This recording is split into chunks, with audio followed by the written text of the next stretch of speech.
to another Disney Trip Tips show. You gonna say hi? Hi. Well, you didn't introduce me. Oh, well, it's me, Sandi Alexander. Everybody knows me. And of course, everyone should know my wonderful co-host, Michael, my husband. So we are here, and the big news, of course, is... big news! Well, the big buyout that, what's his name? Can't think of his name. Takeover, not buyout. The takeover. They still own the stocks that they bought to be able to make those... make the takeover bid. Yeah. Well, it was decided, I believe, like 1 o'clock this afternoon is when it happened. But Nelson Peltz and former Disney CFO Jay Rasulo, they were seeking election to the board, but it did not come through. Wah, wah, wah. It did not happen. Bob Iger is like, that's it. He's still there. And a lot of people are saying, you know, get rid of this wokeness, and he's still trying to push his political agenda. Real quick, before you go into the story, I do want to mention the few comments that some of our followers did say when I posted this link. Alicia Kopsos Benson, the opposition went down. She Hi, just Alicia. saw it.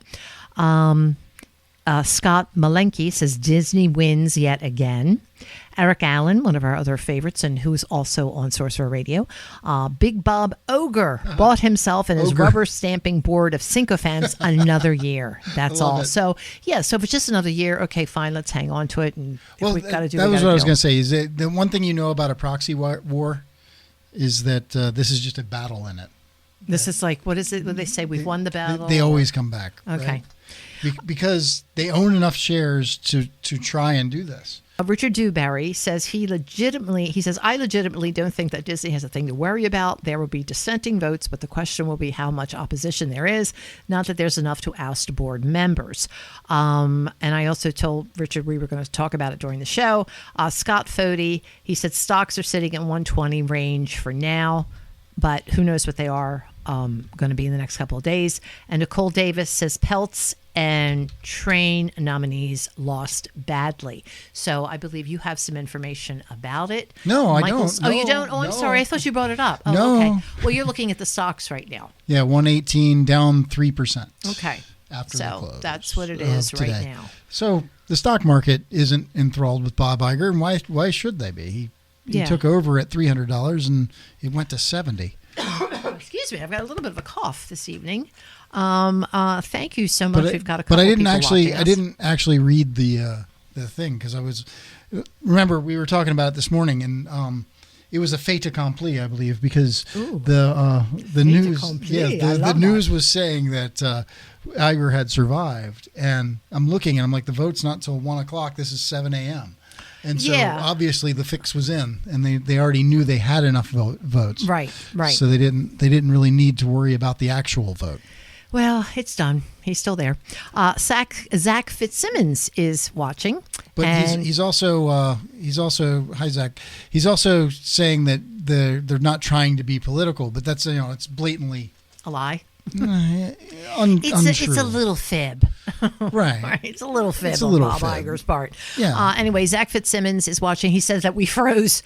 He says he can hear us though loud and clear. Yes. So thanks for watching. But this is an you. audio show, and you have to keep going. You have to forget that you're on stream. I know. I'm sorry, everybody. We stream this once in a while we're doing it, especially since this is the first time I've been in the studio in like 4 weeks. Yeah, 4 weeks. Yeah, because Michael was on the phone last week when I recorded the show. Exactly. I came through this cable here. He is back from Florida, and we're kind of wishing we were back down there because it's too cold. It's chilly here. It's too chilly here back in Virginia. Yes.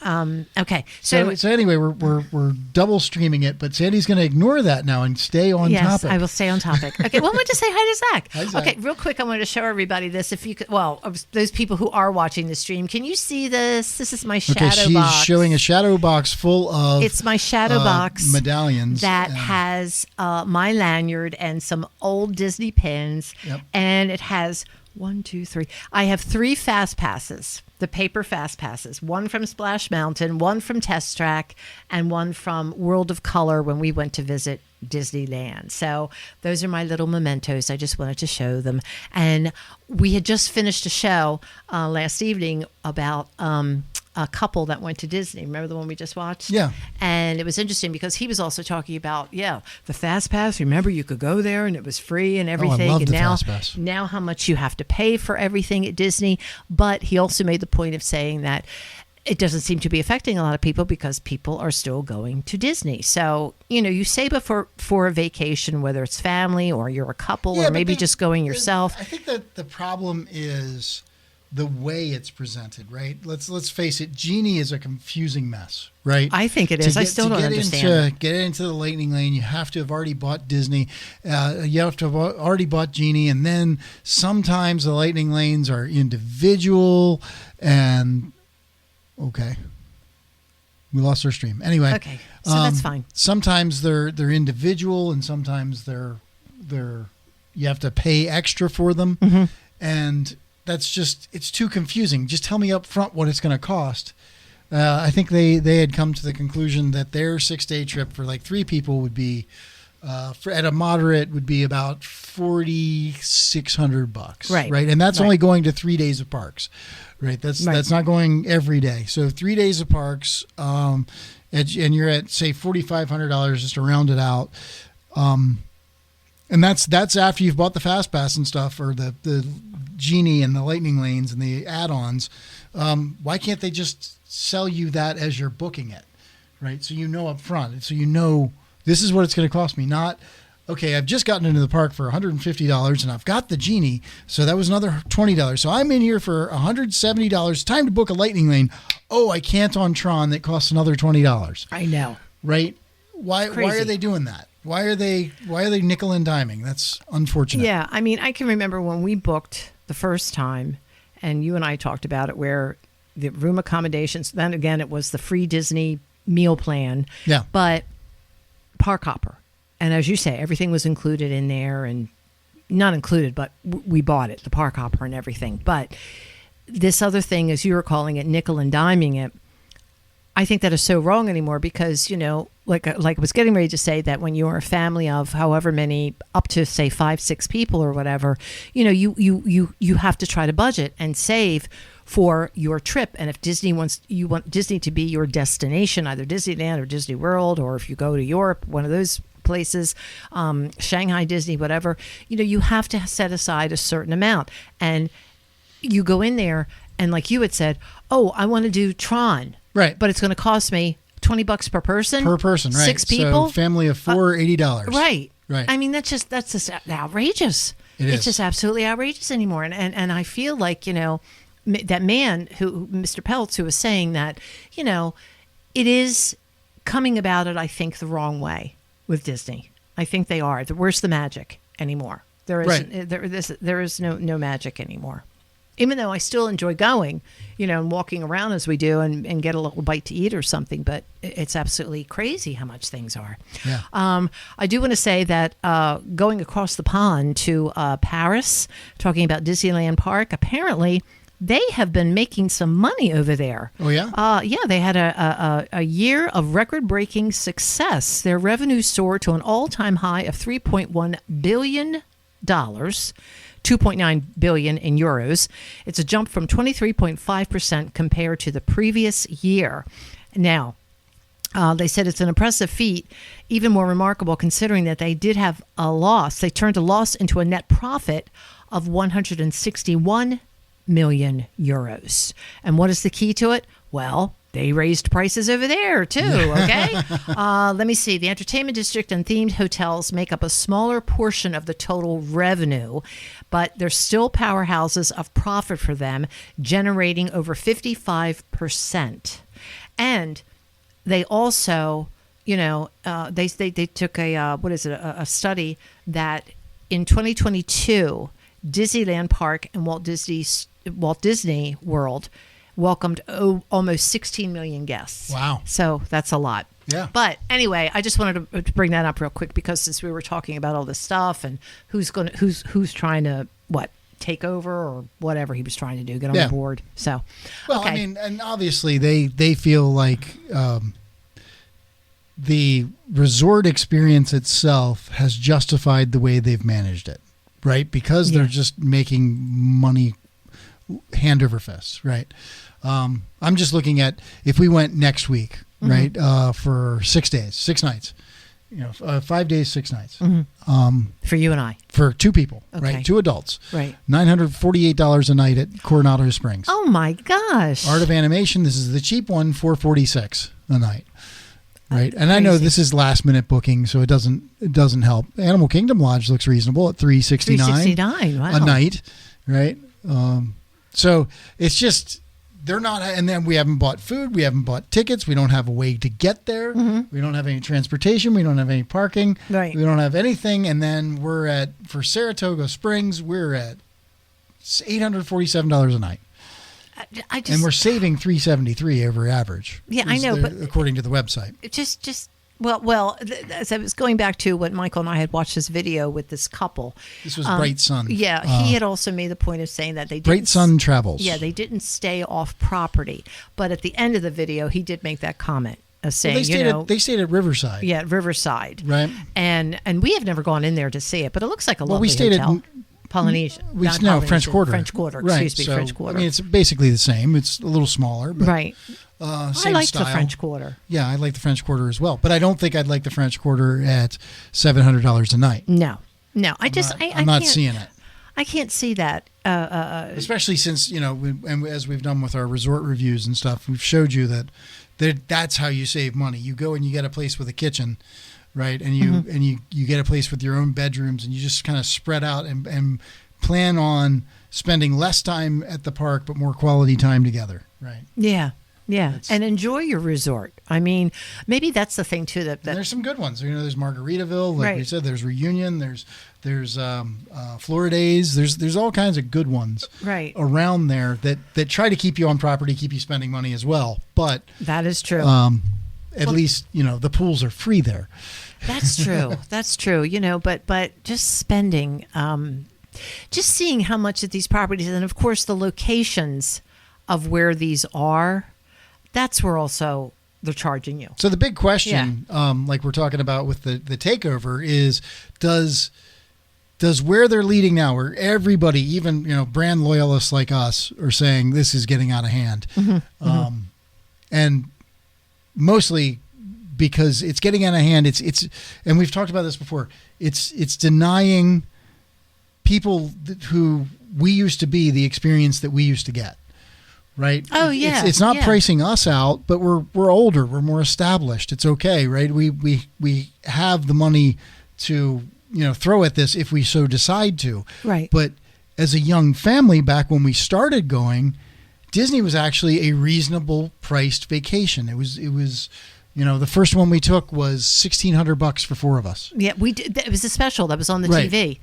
It was 6 days, 5 nights. And even if you put in inflation, that's at this point in day and time, maybe it's $2,600, which is still reasonable, right? That's still something that a family making under $100,000 a year can find a way to give that to their kids. But also, if you wanted to go super cheap and stay off property, then a family making $50,000 a year could still experience it. Now it's just out of reach for them. It is. And I find that to be sad because, like we said, that's who needs it the most, right? That's who needs the magic the most. Not people who can afford the magic, people who, need to have a glimpse of what life could be. Right. Well, the other thing is too, they're not giving away like they used to. No, remember? Nothing. You would get my son. He got the ice cream bar one day. Year of a Million Dreams. Yeah, that was right. I mean, and or something to drink, or just something for free. But I don't know if people. I don't know if Disney will ever get back into that kind of thing. I don't know either, right? And I'm not. I don't think that the people that were coming after Iger and the board for being quote woke unquote. I don't think that they were they were about making Disney affordable for families. No. I really don't think that was their agenda. No, because right? You know why? They would have raised prices even more. Remember that Star Wars thing? Yeah. That, oh my gosh, you had to have really what? That was like Millionaires Row or something where to stay at that place. What, 2 nights cost almost $8,000? That's ridiculous. It's like you're totally outpricing really the general public. Right. You're taking what say and it's antithetical to what the company started as, right? Right. What did the company start as? It started as a way of bringing these old tales to the masses for cheap. Yes. Right? It cost a nickel to go see Snow White. Right. Right. You're right. You're right. And Disney still got rich off of it. Don't get me wrong. They still made boatloads of money because they found a way of bringing it to the masses. And then again with the parks, same deal. A way of bringing, what was it? So dads don't have to sit on the bench while the kids are on the merry-go-round. Dads can go on with them and moms can go on with them, right? That was the whole dream. And they made it affordable, and they found a way, and it creeped up over time. Of course, even when we went, it was expensive, right? But it wasn't outrageous, right? Yeah, this is outrageous. This is all. What is now. this? Bitcoin money? I don't get it. Oh my God! If they start taking Bitcoin, the parks are still packed, right? That's what that young man said. The parks too. are still. Well, we know it. Yeah, we know. The parks are still at certain times packed, and a lot of it is, like a cheerleading competition or something, or a athletic competition where everybody comes and they spend a day or two in the parks, and then you see everybody in their same T-shirts, and it's like a group of 30, and I'm sure they're not paying retail, right? I'm sure that they don't pay $156 a ticket to get in. I don't know. There's got to be some how they do that. Deal. Well, there's travel agencies and there's deals. Oh yeah, I'm sure. But they're still also not paying $70 to get in, right? Right. Oh no, Disney still has to make its what do you call it? It's money, and as you say, the travel agents have to also, right? Because that's a good point you brought out. Because if you've got, say, 100 cheerleaders that want to go, and this is where they have to be because the competition is down there. Yes, I'm sure that there are travel agencies that work with the Disney company to say, okay, everybody's going to pay $80 a head to get in. Right. That's a good deal. It's a fantastic deal. Okay. But we won't include meals, but we could try to work with you to see maybe somebody will get maybe one free quick service. And you're not something. getting, Genie is going to cost you extra, right? Right. So, I'm sure there's a way that they work it out. Okay. You were talking about, or I've always talked about it now, or we have been, talking about how the Disney movies and what's this and what's that and what's working, what's not working. We haven't even seen what the last two or whatever. I think the last one I saw was Encanto. I think that was the last Disney film. Was that with the little boy?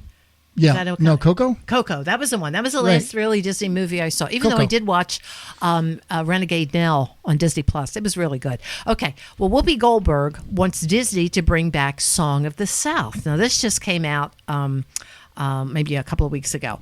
Now, Whoopi Goldberg was designated a Disney legend, but Michael calls her something else from The View, which a show, I will tell you, I watched it one time when it first came out with Barbara Walters, and I forget who else was on there. I thought it was terrible then. I have not seen it again. I know that those women on there are just nasty. But anyway, she's calling for this. And others, of course, are saying, you have to remove it.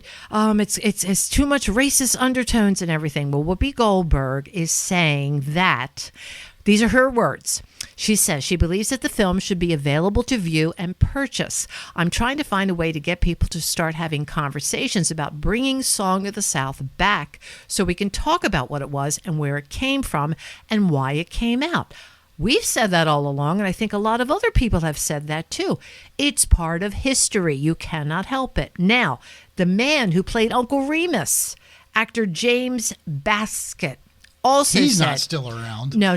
But this was a while ago. Because I also have, Hattie McDaniel, who was Mammy in Gone with the Wind, also commented.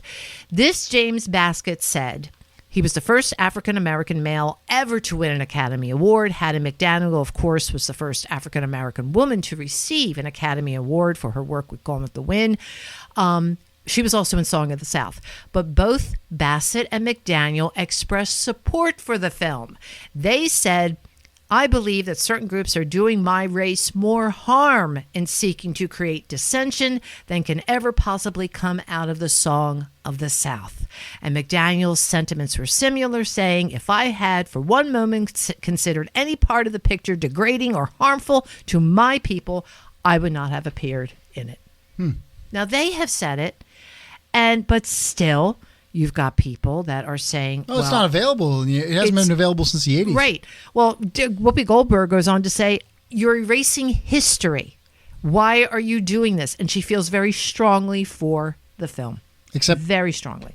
I'm sorry, she's crazy. She's I absolutely think insane. that it doesn't really matter what she thinks about anything. Sometimes on that TV show, if you want to talk about woke Disney, Disney owns ABC, right? Oh yeah, well there you go. And I'm surprised they didn't hold her back that on is this. ABC's prime draw, right, for political conversation. Yeah. And they make no sense, but that's. Oh, I think they're just a bunch of. Everybody knows the Song of the South is an innocent little movie. It is. Right? It's and innocent. It's really a good. It's beautiful. A good live action animation flick too. It was like one of the first ones that combined animation with live action the way they did. And let's face it, the Uncle Remus stories are fantastic and worth learning. Yeah, they really are beautiful stories. They're just like they're America's fairy tales, right? Well, folklore. Folk tales, yeah. Yeah, folk tales. And that's all they were. And just folk tales. And that's all Disney was trying to bring you, right? Yeah. So they had already done all the German folk tales that they still love, right? Because look at Frozen. Frozen's just another German folk tale that Disney made $1 billion off of. That's true. That's true. Okay. At least this was something different. This was, all right. The folk tales of the South, and I love Brer Rabbit, Brer Bear, and I Wolf, love the Brer attraction Fox. too. But now that's all gone. And of course, Tiana is going to be opening up sometime this that's summer. fine. The Bayou. I don't have a problem with that. Okay, so if you have any comments about what we just talked about, about Whoopi Goldberg, address them to Sandy. and Disney and her wanting to bring the film back, just post them at the Disney Trip Tips Facebook page. Okay, some real quick hits. D23 is coming back to the Anaheim, California. Now they're going to have a no-bag policy at the upcoming event, and it's happening this August, 2024. Why is that? Well, they say the Honda Center has a strict no-bag policy. So the maximum size bag allowed is going to be a 5 by 9 by 2 inch, regardless if it's a clear bag or not. Medical and diaper bags have to be a maximum of 12 by 12 by 12. Backpacks, including mini backpacks, they're not going to be permitted under any circumstances because Honda Center does not offer bag check. I'm going to go ahead and fix that headline for you. Okay. Let's see. What? The Honda Center has a strict. You have to buy our bags, our refreshments, our refreshments. That's our right. refreshments policy. Right. A strict $12 for a Diet Coke. That's crazy. And of course, they'll give you way more than you need. Right. But still. All right. Some more quick hits. That a Disney cast member was arrested after brandishing a deadly weapon. Now, listen to this. This was something. It took place at the studios, I believe. Cast members who worked on Disney's Fox Studios lot were subjected to a very scary situation. According to a report from Deadline, police officers from the LA Police Department were called to the Fox lot just after 9 a.m. There they encountered an aggressive cast member who was wielding a knife. It was a woman. Thankfully, the officers were able to take things under control, and she was transported to one of the medical centers. Okay. Wait, now because we're running out of time. Yeah. I have to talk to you about a golf tournament. Okay, you will. Can I do this other thing? Wait. No, because you're going to get me all fired up on Yeah, but wait a minute. Okay, but wait a minute. Another Disney cast member was arrested for taking up the skirt photos. We don't need and to this know is about from that. our favorite sheriff that we love, our favorite sheriff at Polk County. Yeah. There he is. I have a picture Grady of him Judd, here. yeah. Yes. And the guy who did it was arrested at Disney's Grand Floridian Resort and Spa. There was also a cast member on a cruise ship arrested for watching child porn while on one of the Disney's cruises. It's crazy. It's absolutely crazy. It's like, where are people's minds at anymore? And one more thing, there is a Consumer Product Safety Commission recall of some Disney toys. Okay. How is this a trip tip? This is a trip tip if you have any of these toys or you're thinking of giving them to anybody because of a choking hazard. The figures have detachable heads, which could lead to choking if accidentally swallowed. So the discovery led to Fisher Price's decision to recall its Little People Mickey and Friends figures, and I will post it at the Disney Trip Tips Facebook page. Okay, that's all I've got. What?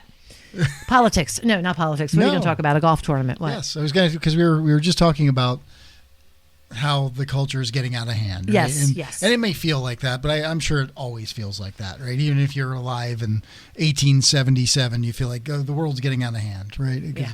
Everybody's so political and things like that. But I was going to talk about next week is Masters Week.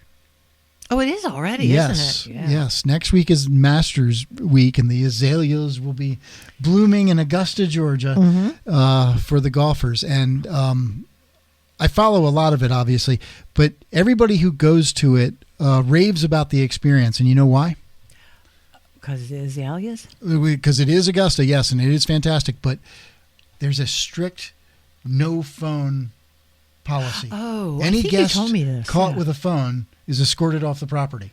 That's good. Right? So they demand that you live in the moment. They demand that you pay attention to what's in front of you and not the hits you can get off of it, not the social media likes you can find. None of that. They demand that if you're coming to watch our tournament, you sit and watch our tournament. Right. And I was just thinking when we were talking about that is one thing I'd like to see Disney do, even though you and I were FaceTiming the last time I was there. Which was a few days ago. Yes, which was a few days ago. But it would be nice to see people just take it in. Well, that's especially there, right? Well, yeah, especially in Walt Disney World. Well, that's like when you and I will sit, when I would like to sit atop the train station, just sit there and watch everybody, and I love to take it all in. I love that scene looking down Main Street. Well, I was thinking like I think we talked about this. We had gone to Epcot to do like the world or walk around the world and eat, and we were in. It was a fairly busy day. We're in China, right under the gate, and he's looking back towards the 360 Visions of China building where that film is, and you could tell that this person was trying to Instagram it and getting very annoyed that there were other people not getting out of the way. You were telling me that. Not getting out of the way for the picture. And it's like, well, you know where you are, right? It's that person paid as much as you did to be here and maybe doesn't have all the followers you have and maybe deserves to enjoy their lunch sitting down. I wonder if they ever did without get worrying about your Instagram. I wonder if they ever did get a good picture. I don't care. I know, but you're right. But even when we sat there and we were enjoying our little General Tso's I just hope appetizers, it was great to just watch everybody. Yeah, I hope that doesn't get lost on the world, right? Because everybody's so into getting clicks one way or another and sharing information. Yes. Oh, it's a scandal. Oh my God, Whoopi said this and I'm upset. I mean, we like to do the show, and if we can, when we have enough, GPUs to broadcast it. I think it's because James is on his thing. But anyway, I think that, like you said, it would be nice just to sit back, relax, and I think that's part of what would help. Disney's competing in this media-driven world, but it would help them to kind of, because that's part of what Disney World's all about. Let's go back to 1912, St. Louis, Missouri, or wherever. Marceline. Yeah, that's where he's from. And look at the fretwork on the that's Victorian houses. That's why I love to walk down Main Street. Right. But it's not like that anymore. No, it's not. It's upskirt pictures by cast members and terrible and brawls. Oh my gosh! How many more somebody, fights? Gets out of line, and it's troubling. Having said all that, we go all the time. We don't cause fights or anything like that. Well, we have our own. Yes, we have our own. Yeah. Okay, listen, everybody. Thank you so much for tuning in.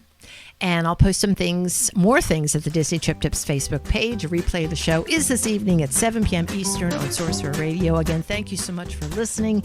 This is Disney Trip Tips, srsounds.com. See ya.